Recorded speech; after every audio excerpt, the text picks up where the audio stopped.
Assalamualaikum warahmatullahi wabarakatuh. Teman-teman, saudara-saudara, adik-adik, kakak-kakak, saya punya harapan Anda semua sedang berbahagia dan diridhoi oleh Allah Subhanahu wa taala. Tema kita kali ini adalah katastropik.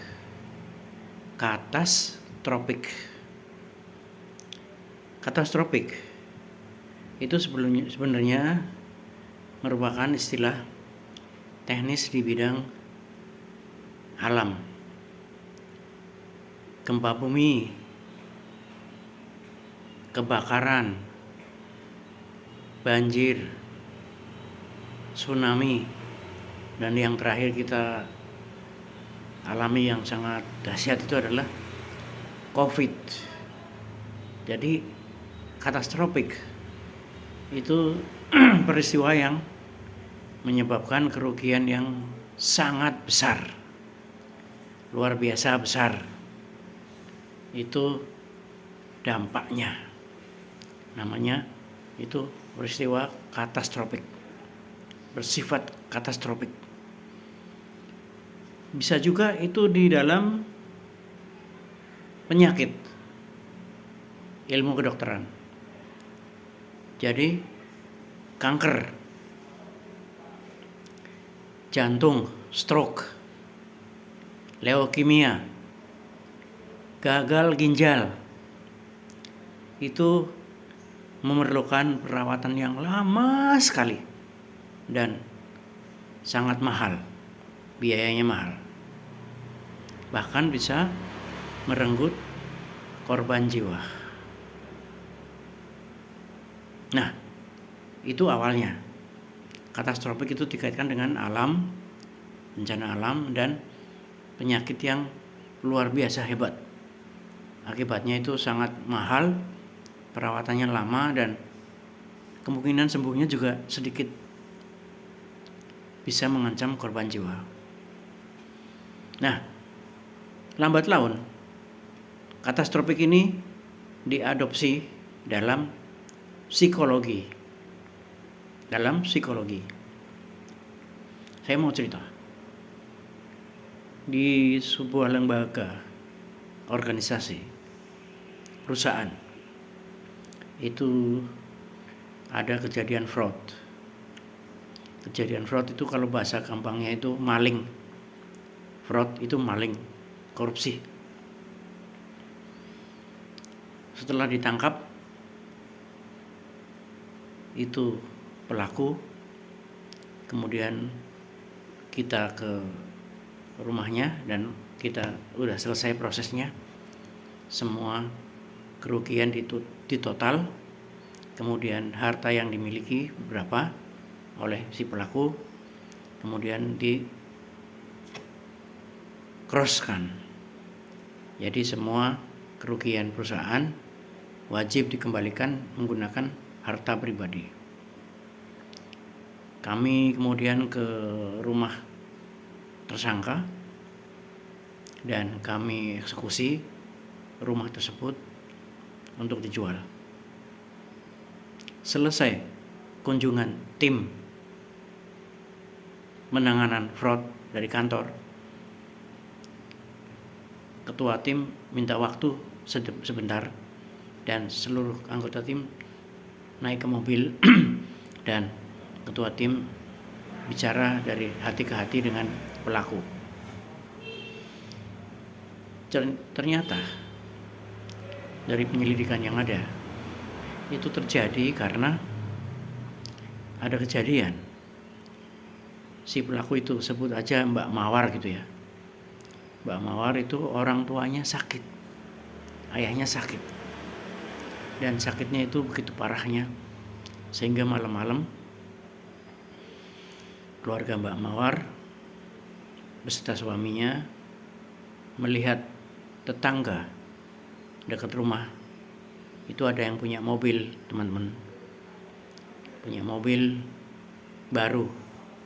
Kemudian mereka berdua sowan ke sana dan menyampaikan hajatnya untuk meminjam mobil guna mengantar ayah si Mawar ini ke rumah sakit. Hanya itu aja, selesai. Namun apa respon dari tetangga tersebut adalah tidak diberikan pinjaman mobil. Bahkan menurut cerita dari si Mawar, ini tetangga memberikan kata-kata yang bersifat menghina si Mawar. Nah, begitu dia pulang, setelah peristiwa itu, dia bersumpah di dalam hati ingin membalas kata-kata itu berupa apa? Dia akan beli mobil. Dia akan beli mobil baru. Nah, akhirnya dengan dendam itu dia kemudian ke dealer mobil dan membeli mobil dengan DP tertentu. Kemudian dia mengangsurnya. Dia bekerja di perusahaan kecil dan suaminya bekerja di perusahaan kecil juga. Total gaji yang diterima kedua-duanya tidak cukup untuk mengangsur. Kalaupun cukup dipaksakan. Apa akibatnya? Akibatnya si Mawar ini menggaruk-garuk uang dari kantor. Si Mawar ini mencuri sedikit demi sedikit dari kantor sampai dalam waktu 2 tahun genaplah total audit mengatakan yang dicuri adalah sampai 800 juta. Nah, dari contoh di atas itu namanya perilaku yang merupakan bersifat katastrofik. Jadi karena hinaan di telinga dia dengar masuk ke otak, jadi dia simpan di dalam hati dan dia meresponnya dengan katastrofik, dengan luar biasa, dengan berlebihan,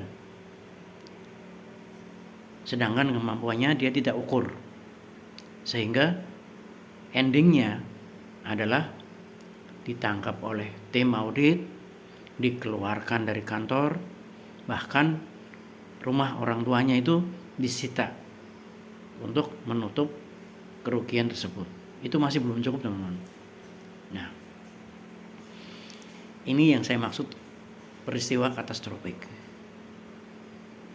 Peristiwa yang langkah diambil itu terlalu berlebihan. Contoh lain, kadang kita tidak disengaja kita berpapasan atau bertemu melihat orang yang kita benci. Kita mengumpat, sialan, ketemu orang ini lagi. Nah, walaupun setelah beberapa saat mungkin kita sadar, akhirnya setelah lama kita pikir, ya Allah, kok saya begini ya? Kok saya dendam sama dia ya? Ngapain dendam-dendam?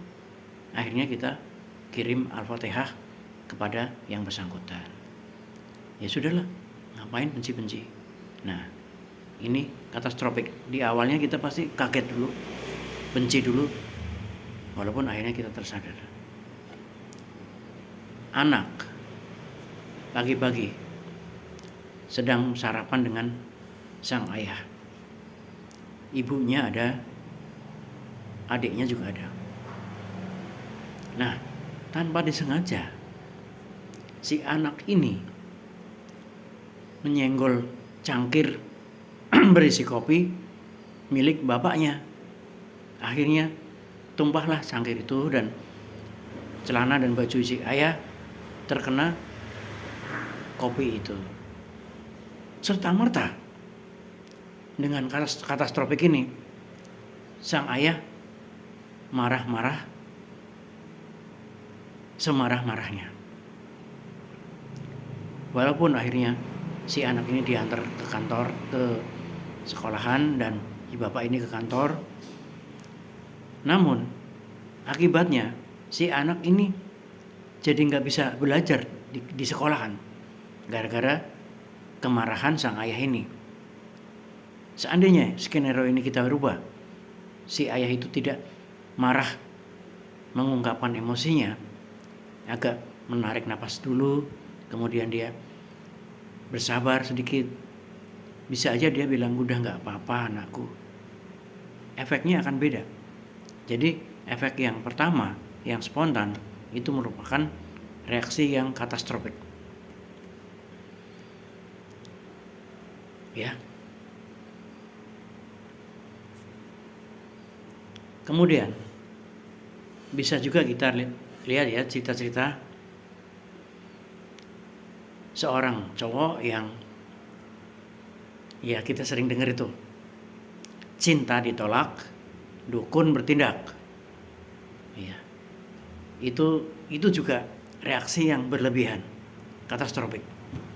Jadi karena ditolak cintanya, dia mengadu kepada dukun untuk menyantet misalnya. Cinta ditolak, bunuh saja gitu. Akhirnya terjadilah pembunuhan-pembunuhan. Itu namanya reaksi yang katastrofik. Bisa juga kondisi-kondisi di kantor, kondisi di kampung, kondisi persaudaraan. Kadang-kadang karena beda pendapat, itu bisa benci kakak sama adik seumur hidup gara-gara beda pilihan, misalnya pilihan bupati, pilihan lurah dan lain sebagainya. Nah, ada juga yang tadi contoh ya, sudah ya, yang diejek oleh tetangga. Nah, kita mungkin dalam skala kecil ya, kita nonton TikTok, kita nonton grup WA, kita nonton video YouTube dan lain sebagainya. Ketika kita melihat orang-orang yang tidak kita sukai atau kita membencinya, itu skip ya, skip aja. Nah, itu juga levelnya agak turun sedikit, masih katastrofik. Nah, di dalam bahasa sehari-hari kadang kita pakai bahasa-bahasa yang terlalu katastrofik, teman-teman. Piye bos? Baru ketemu bos iki. Iya, kenapa bosnya itu? Wah, tadi dek saya dipanggil bos saya ngamuk-ngamuk. Jadi istilah ngamuk-ngamuk ini kan seolah-olah super hiperbola. Jadi padahal kejadian yang sesungguhnya adalah bosnya itu mengoreksi, bosnya itu memberikan petuah. Jadi bukan ngamuk-ngamuk gitu. Mungkin mengoreksi, tapi istilahnya yang keluar adalah ngamuk-ngamuk. Nah, inilah teman-teman. Nah, untuk tidak katastrofik itu gimana caranya, Pak? Begini. Jadi ini ada stimulus awal. Ini ada respon. Jadi ada pemancing, ada pemicu, ada berupa peristiwa-peristiwa, omongan, penglihatan dan sebagainya, ya, masuk ke dalam otak kita. Itu kemudian kita merespon. Nah, sesungguhnya teman-teman, di antara respon ini dengan rangsangan itu di tengah ini ada kotak, Pak. Jadi di antara stimulus dan respon itu ada sebuah kotak. Nah, jadi melewati kotak ini dulu.